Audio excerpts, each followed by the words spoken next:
دوستو باکو آزاد مسلم ریاست آذربائیجان کا دارالخلافہ ہے اور اس کا ٹوٹل رقبہ 130 کلومیٹر پر مشتمل ہے اور اس عظیم تاریخی شہر کی آبادی تقریباً 21 لاکھ پر مشتمل ہے، جو کہ پورے ملک کی آبادی کا 1/4 حصہ بنتا ہے، اور اس شہر کو 12 اضلاع اور 48 ٹاؤن شپ میں تقسیم کیا گیا ہے، جبکہ باکو ہی آذربائیجان کی معیشت، صنعت اور تہذیبی روایات کا ترجمہ ہے۔ اس شہر میں قائم نوشہروان کا محل اپنی تاریخی اہمیت کی بدولت یونیسکو کے عالمی ورثے میں شامل ہوا۔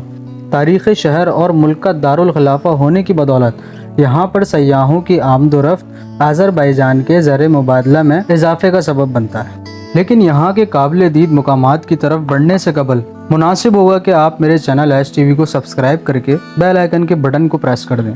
دوستو باکو شہر کے قدیم حصے کی حفاظتی دیوار کی سائٹ پر قائم 15ویں صدی میں معروف بادشاہ نوشہروان کا محل پورے وقار کے ساتھ کھڑا سیاحوں کو آج بھی اپنی عظمت کی داستان پیش کر رہا ہے، جس کی تاریخی اہمیت کو تسلیم کرتے ہوئے آج سے 17 سال قبل یونیسکو کی طرف اسے عالمی ورثے میں شامل ہونے کا اعزاز حاصل ہو چکا ہے۔ سیاحوں کے لیے اس تک رسائی اس لیے بھی زیادہ آسان ہے، یہ شہر کے مرکز سے محض 5 منٹ کی دوری پر واقع ہے۔ دوستو میڈین ٹاور آذربائیجان کے دارالخلافہ باکو شہر میں واقع یہ مینار دوسرا پرکشش اور تاریخی مقام ہے۔ ایئرپورٹ سے محض چند ہی منٹ کے فاصلے پر قائم اس قدیم مینار کی چوٹی پر پہنچنے کے بعد سیاح نہ صرف پورے شہر کو دیکھتے ہیں بلکہ اس شہر کے مختلف خوبصورت نظاروں سے بھی لطف اندوز ہوتے ہیں۔ فلیم ٹاور دوستو یہ ٹاور 1990 میں جب آذربائیجان سوویت یونین کا حصہ تھا تو یہاں پر آزادی کے متوالوں کی قوت کو کچلنے کے لیے دوران احتجاج سوویت فوجیوں نے جو بے انتہا قتل عام کیا،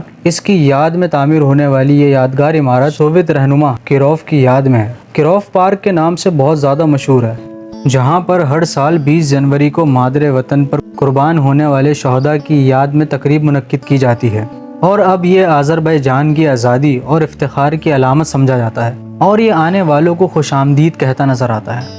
کیسپین سی دوستو یہ آذربائیجان میں واقع بحیرہ گلینجو کا سب سے چھوٹا سمندر ہے۔ یہ 5 ممالک آذربائیجان، ترکمانستان، قازقستان، رشیا اور ایران کے درمیان سرحدی لکیر کا کام بھی سر انجام دیتا ہے، اور ان ساحلوں پر موجود خوبصورت اور دل فریب مقام سیاحوں کو نظارے کی دعوت دیتے ہیں۔ دوستو یہ تھا باکو کا مختصر تعارف، جس سے یقیناً آپ لطف اندوز ہوئے ہوں گے۔ دوستو اگر ویڈیو پسند آئی تو لائک اور شیئر کریں اور ہمارے چینل کو سبسکرائب کرنا نہ بھولیں۔ اب میں ملوں گا نئی ویڈیو میں، اپنا بہت سارا خیال رکھیے گا۔ اللہ حافظ۔